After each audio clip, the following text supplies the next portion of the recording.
physical and chemical changes. Now, what are physical changes and chemical changes? In physical changes, no new product is formed, and in chemical changes, every time a new product is formed. The process which brings about changes in physical properties. Physical properties means state of matter, like solid to liquid, liquid to gas, gas to solid, or in the shape and size.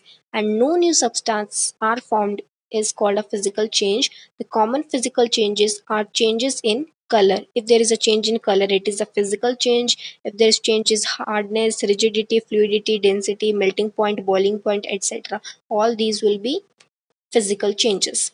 Now, chemical, the process in which new substances are formed and chemical properties of substance get changed are chemical changes. Some chemical changes are odor, inflammability, etc. Now we will study some examples as well. Now let's see the differences between physical and chemical changes. Physical changes, and this is chemical changes. Now physical changes, it brings some change in physical properties such as physical state, shape, size, etc. And in chemical, it brings change in chemical properties. Physical, no changes in chemical composition are observed. Chemical changes, changes in chemical properties are seen. Physical changes, they are reversible. Chemical changes, they are irreversible, that is, they are permanent. Physical changes, no new substance is formed. Chemical changes, every time a new substance is formed. This is a very, very important point. Next, types of pure substances. Now, what are pure substances? We have learned about homogeneous, heterogeneous, and their types. Now, let's study about pure things also. Pure substances are two types: elements and compounds. So, element is a simple form of anything, and compounds are made of elements. Elements, according to Anthony Laurent Lavoisier, element is a basic form of matter that cannot be broken down into simpler substances by chemical reactions.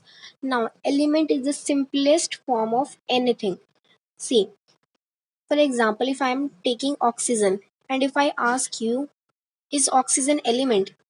Yes, oxygen is element, because if I ask you, what are the things that make up oxygen? So oxygen is made up of oxygen particles only, oxygen atoms only. It does not contain CO2, hydrogen, or water. It contains nothing. It only contains oxygen particles.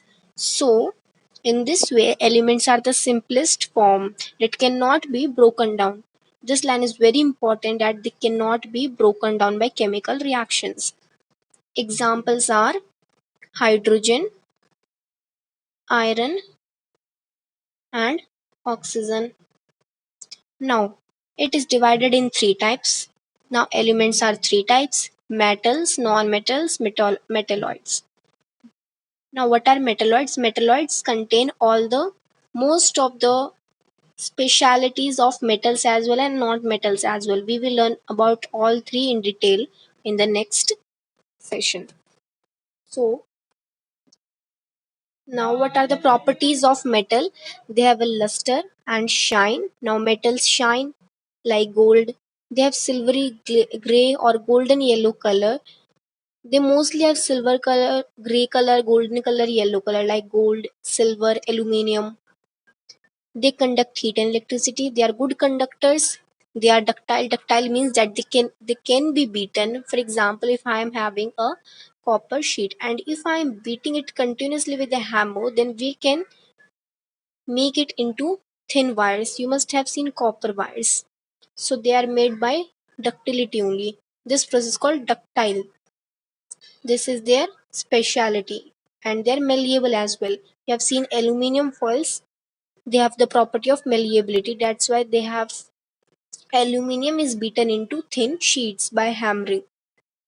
Next, now they are sonorous. Sonorous means metals make sound when we strike them. For example, take a silver or iron plate and try to hit with a spoon. It will make sound. It is sonorous. Examples of metal are gold, silver, copper, iron, sodium, potassium, etc. Now mercury is the only metal that is liquid at room temperature. So if it is asked which is a metal that is liquid at room temperature, then it is mercury. It is not a known metal, it is a metal. Next, properties of known metals. They display a variety of colors. They are poor conductors. Now this is a very important point. This point you can leave. Now, non-metals are poor conductors of heat and electricity. They are not lustrous, they do not shine. For example, oxygen. Oxygen, we can't even see them, so how can they shine? They are not sonorous. For example, you can take oxygen, CO2. If you strike them, first of all, you cannot strike them because they are not visible to us. They are not sonorous, lustrous, malleable, or ductile. They have all the known properties that a metal has.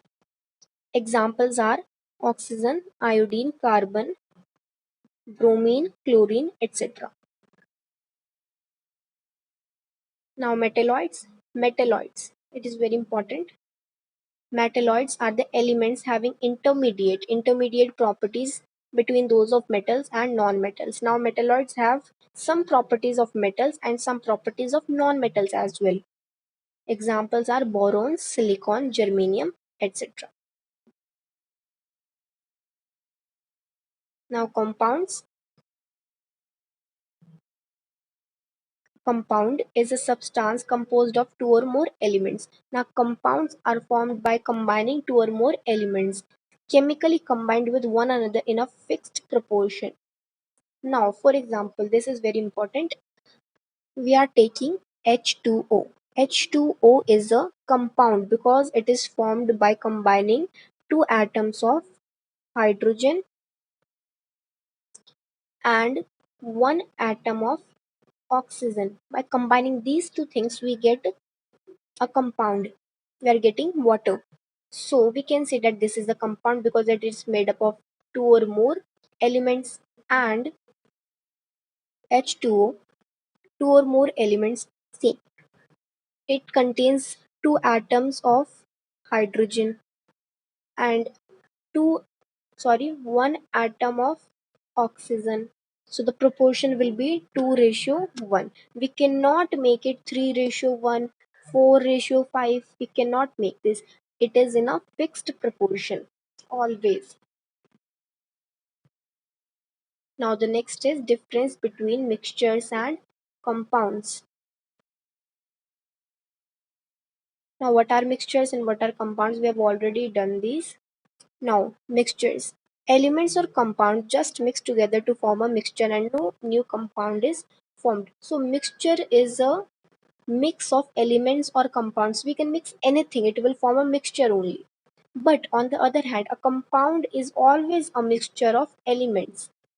Now, mixtures. A mixture has a variable composition. For example, we are taking salad, a mixture. Salad is a mixture. We can add two cucumber, we can add one onion, we can add five tomatoes, so it has a variable composition. And compounds have a fixed proportion.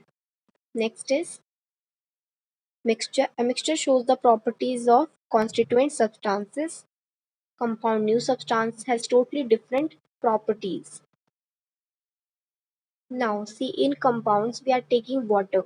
So water, in water we will get taste of water, we will get all the properties of water. We will not get the properties of hydrogen, we will not get the properties of oxygen. So in compound they show different properties.